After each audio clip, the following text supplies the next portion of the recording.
একটি গ্রামের এক কিশোর তাহের চঞ্চল, মজাদার, সবার প্রিয়। কিন্তু একটা বিষয় সে কখনো গুরুত্ব দিত না, নামাজ। তার মা প্রতিদিন ডাকতেন, তাহের, আজ নামাজ পড়েছো? তাহের হেসে বলতো, আল্লাহ তো দয়ালু মা, একটু না পড়লেও চলবে। একদিন বিকেলে খেলতে খেলতে সে চলে গেল গ্রামের পাশে জঙ্গলে। হঠাৎ চোখে পড়লো একটা গাছের গুড়ির মধ্যে ছোট্ট একটা দরজা। সে কৌতূহল নিয়ে দরজাটা খুলল।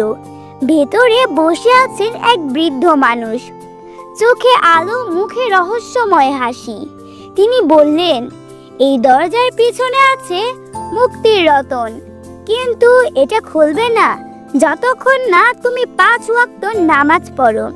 তাহের হেসে চলে গেল, কিন্তু দরজাটা তার চোখে লেগে থাকলো। রাতে ঘুমেও সে সেটাই দেখলো। পরদিন সে ঠিক করলো 1 সপ্তাহ নিয়মিত নামাজ পড়বে। 1 দিন, 2 দিন, তাহের বদলে যেতে লাগলো। তার চোখে শান্তি, কথায় ভদ্রতা। সপ্তাহের শেষে আবার গেল সে দরজাটার কাছে। এবার দরজাটা নিজেই খুলে গেল। ভেতরে সে দেখলো এক উজ্জ্বল কাগজে লেখা কুরআনের আয়াত।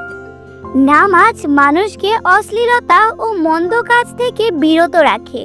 সূরা আনকাবুত আয়াত 45। তাহেরের চোখ ঝলঝল করে উঠল। সেদিন থেকে সে আর কখনো নামাজ বাদ দেয়নি। বন্ধুরা, নামাজ শুধু ফরজ না, নামাজ হলো আমাদের মুক্তির চাবি।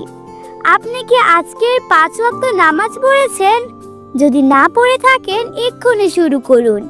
এই শিক্ষামূলক গল্প যদি ভালো লাগে তাহলে চ্যানেলটিকে সাবস্ক্রাইব করে পাশে থাকুন কুমড়ো ফুলের সাথে।